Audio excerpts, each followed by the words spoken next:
أعوذ بالله من الشيطان الرجيم بسم الله الرحمن الرحيم سبحانك لا علم لنا إلا ما علمتنا إنك أنت العليم الحكيم اللهم افتح علينا حكمتك وانشر علينا رحمتك يا ذا الجلال والإكرام۔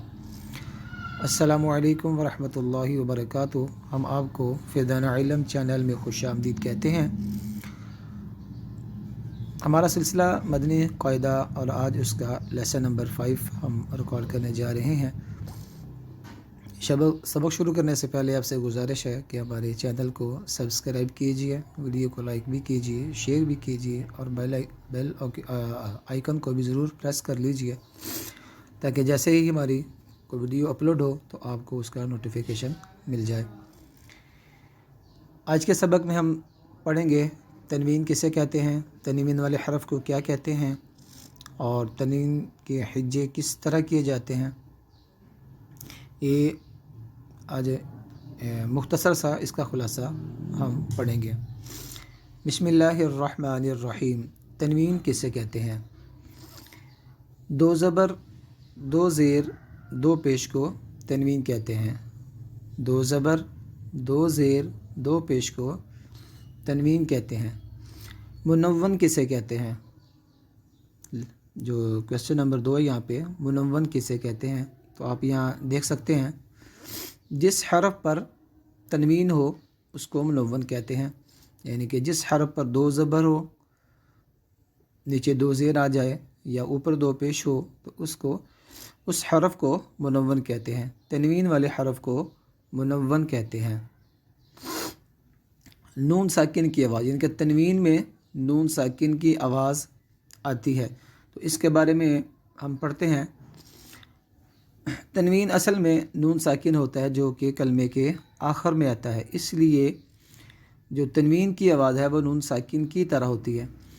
جیسے کہ ہم سمجھنے کے لیے ہم پڑھیں حمزہ دو زبر ان، تو اس کے دیکھیں گے اس میں کہ آخر میں جو آواز آ رہی ہے وہ نون ساکن کی آتی ہے، آ رہی ہے، حمزہ دو زبر ان۔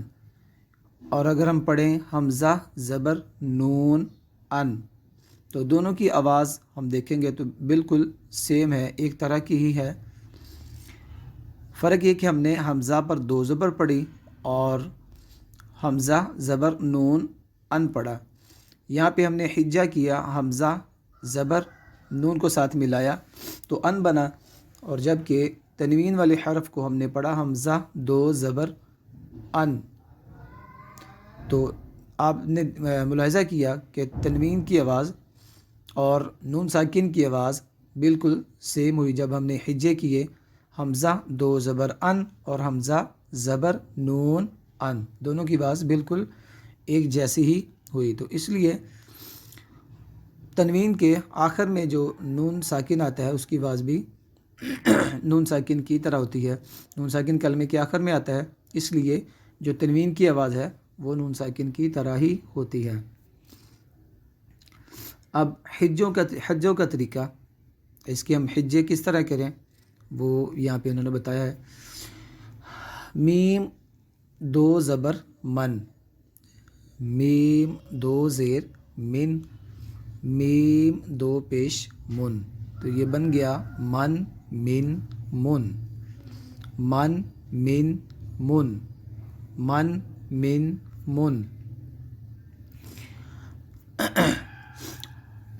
اب یہاں پہ انہوں نے ایک جو بات بتائی ہے، نوٹ یہاں پہ لکھا ہوا ہے کہ جب ہم تنوین والا سبق یہاں پہ ہم جب پڑھ رہے ہوں گے تو تنوین کے بعد آپ کو الف دکھائی دے گا اور کسی جگہ پہ آپ کو یا دکھائی دے گا، تو اس کو ہم نے پڑھتے وقت الف اور یا کو اس میں شامل نہیں کرنا۔ حجے کرتے وقت ہم الف اور یا کو نہیں پڑھیں گے۔ جیسے ہم پڑھیں تا دو زبر تن، جیسے یہ دیکھیں تا دو زبر تن، تو یہ تا کے ساتھ جو الف ہے یہ تنوین میں یہ نہیں پڑھا جائے گا، یعنی کہ تا دو زبر الف اس کو نہیں پڑھیں گے، بلکہ تا دو زبر تن، تا دو زبر تن، تا دو زبر تن. اس طرح ہم نیچے جائیں گے تو ہمیں بعض حروف کے ساتھ یا دکھائی دے گی جو کہ نہیں پڑھا جائے گا. جیسے ہم پڑھیں گے آگے دال دو زبر دن. جب ہم آگے جائیں گے تو دال دو زبر دن. یہاں پہ ہوگا دال دو زبر یا. ٹھیک ہے، تو یا کو یہاں پہ نہیں پڑھا جائے گا بلکہ صرف تنوین کو ہی پڑھا جائے گا، دال دو زبر دن. امید ہے کہ آپ اس سبق سے کچھ نہ کچھ ضرور سیکھیں گے.